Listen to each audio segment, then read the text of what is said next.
HRP 2021, étape 14, de la cabane Paya à Parzane. Départ à 7 h, direction les Ourquettes d'Allan, ça c'est le nom du col.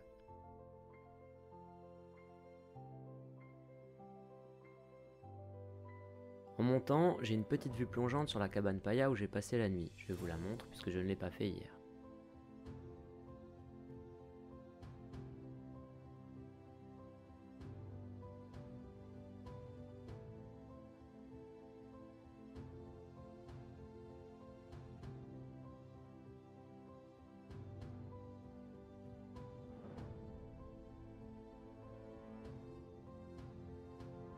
Je passe ensuite rapidement à côté du refuge Espeguet où déjà du monde s'agite.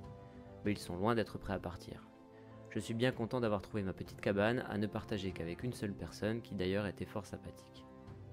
Il m'a d'ailleurs raconté que le jour où moi j'avais galéré pour rejoindre le refuge Belagua, à l'étape 7, et passer la nuit et le lendemain au sec, lui avait passé 36 heures allongé dans sa mini tente tunnel sans pouvoir bouger et qu'il avait cru devenir dingue. Ça monte suffisamment tranquille pour être reposant. Personne sur le chemin.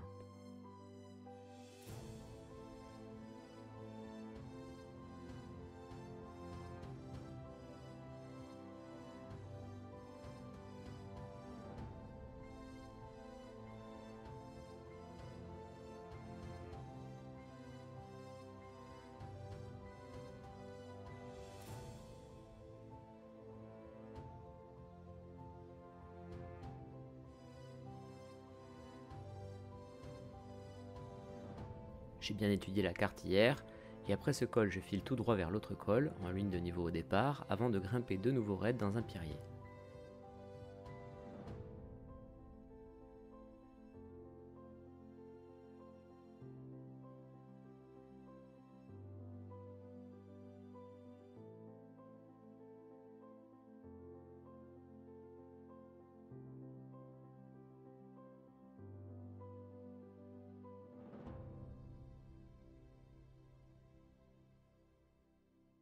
Erreur de ma part, il fallait que je file à gauche dans la vallée jusqu'au barrage des Gloriettes. Bref, plantage total, je me retrouve carrément au sud de l'endroit prévu, au col Port-Neuf de Pinède, à 2460 mètres sur la frontière espagnole. Bref, je n'ai pas envie de faire demi-tour, d'autant qu'un orage est aussi prévu dans l'après-midi.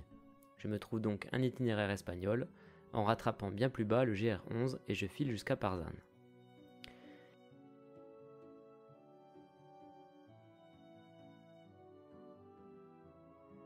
J'espérais passer dans la petite brèche en bas du pierrier pour rejoindre les monts d'en face sans redescendre tout en bas, mais derrière se trouve une falaise et je dois bien redescendre dans la vallée pour remonter directement en face. Pendant ma petite pause au col, j'aperçois un isard qui monte, lui, sur la crête, et j'hésite à suivre le même itinéraire, mais ne sachant pas ce qu'il y a derrière, je renonce, et je fais bien, il n'y avait en fait rien d'exploitable derrière. En descendant, je croise deux autres isards qui s'éloignent un peu. Difficile d'être discret dans un pierrier hyper raide.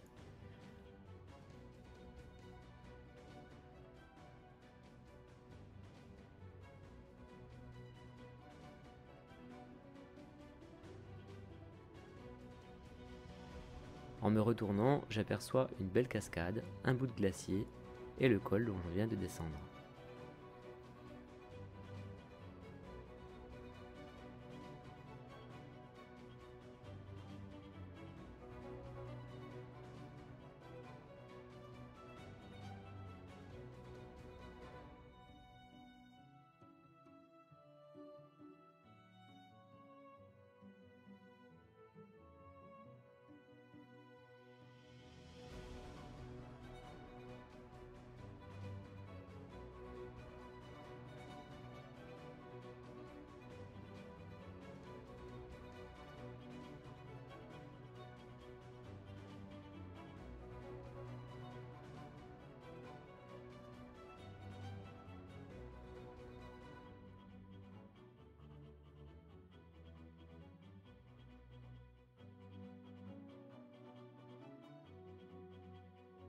Une fois en bas, je trouve un sentier qui remonte tranquillement vers une petite combe perpendiculaire. Le chemin est en sous-bois et c'est une aubaine car il fait déjà très chaud. Heureusement l'eau ne manque pas car je bois énormément aujourd'hui.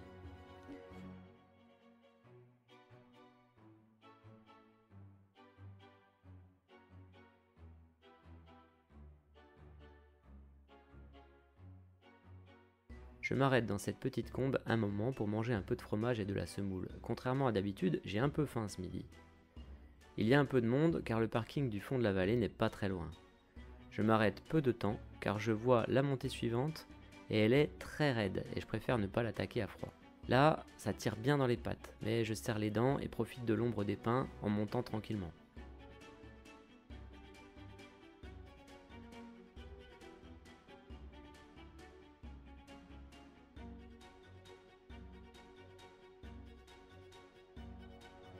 Au-dessus, les pentes sont plus douces avec quelques plateaux et surtout il y a du vent et c'est un vrai soulagement. L'endroit est magnifique.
Je finis par redescendre jusqu'à un torrent à partir duquel je suis une piste forestière très longue de 11 km jusqu'à Parzane.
Je ne devais arriver à Parzane que demain, mais après 10h30 de marche, sous une chaleur accablante, j'y suis.